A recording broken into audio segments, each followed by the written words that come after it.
Court में कल मैं खुद था, 4 घंटे सुनवाई हुई, मैं वहाँ पे था। कोर्ट के आदेश में लिखा हुआ है कि पेटिशनर लोगों ने स्टे नहीं मांगा।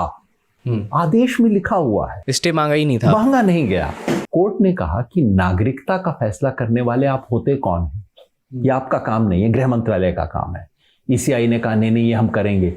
तो जज साहब ने कल बिल्कुल स्पष्ट इनको, जस्टिस धूलिया ने कहा देख लीजिए, आपको ये आर्ग्यूमेंट करना है या नहीं, जरा सोच लीजिए आप इसके बारे में, आपका काम है नहीं, इस रास्ते पे मत जाइए, सड़क छोड़ दीजिए, गलत रास्ते पे जा रहे हैं आप लोग। ये दूसरा, उन्होंने कहा कि ये 1 महीने में आप कैसे कर लेंगे। पूछा कि भाई आप ठीक है वोटर लिस्ट में सुधार करना चाहते हो, इंटेंसिव रिवीजन नामक एक चीज कानून में है, आप वो करना चाहते हो, आपका कानूनी अधिकार है, मगर आप इसको बिहार चुनाव से क्यों जोड़ रहे हो? अगले 1 साल तक आराम से कीजिए। जस्टिस बागची ने कहा 1 साल तक आराम से कीजिए, पूरा कर लीजिए, बिहार चुनाव की शर्त इसे क्यों बना रहे हो, क्यों जोड़ रहे हो इन चीजों को? नहीं हम कर लेंगे। उन्होंने कहा कैसे कर लोगे? एक भी आदमी जिसका नाम अगर नहीं इंक्लूड हुआ तो आपको उसकी सुनवाई करनी होगी, पूरी प्रक्रिया है वो सब करनी होगी। और अगर बिहार में छुटते आज चुनाव आयोग कह रहा है कि 97% को दे दिया, परसों तक कहेगा 99% को दे दिया, मान लीजिए 99% को दे दिया, 1% छूट गया। 1% का मतलब क्या है बिहार में? 8 लाख लोग। तो अंत में 2 फैसले होंगे।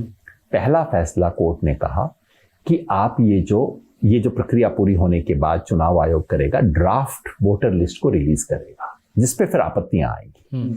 चुनाव आयोग ने कहा कि ये ड्राफ्ट लिस्ट आप रिलीज नहीं कर सकते। तो उसने कहा ये तो स्टे हो जाएगा, ये तो कोर्ट ने कहा ठीक है हम ऐसा करते हैं, उससे पहले हियरिंग रख लेते हैं। अच्छा, तो आप 25 तारीख के बाद और 1 तारीख जब आपने रिलीज करना था उसके बीच में हम कोर्ट की हियरिंग रखें। मतलब कि आप अगला स्टेप सुप्रीम कोर्ट की अनुमति के बगैर नहीं ले सकेंगे। मतलब नकेल डाल दिए सुप्रीम कोर्ट ने। 1 नंबर 2, उन्होंने कहा कि आधार वगैरह तो आपको मानना चाहिए आपने खुद, क्योंकि वो जब आधार का सवाल बार बार आया तो ईसीआई के वकील कभी दाएं कभी बाएं, हाँ वैसे तो आधार, तो उन्होंने कहा ठीक है आपने मान लिया तो हम लिख देना ऑर्डर में कि आपने मान लिया। नहीं सर ये मत लिख देना कहीं आप, मेरे को ऐसी कोई इंस्ट्रक्शन नहीं है चुनाव आयोग से। सो उन्होंने कहा कि हमारे विचार से तो आपको मानना चाहिए।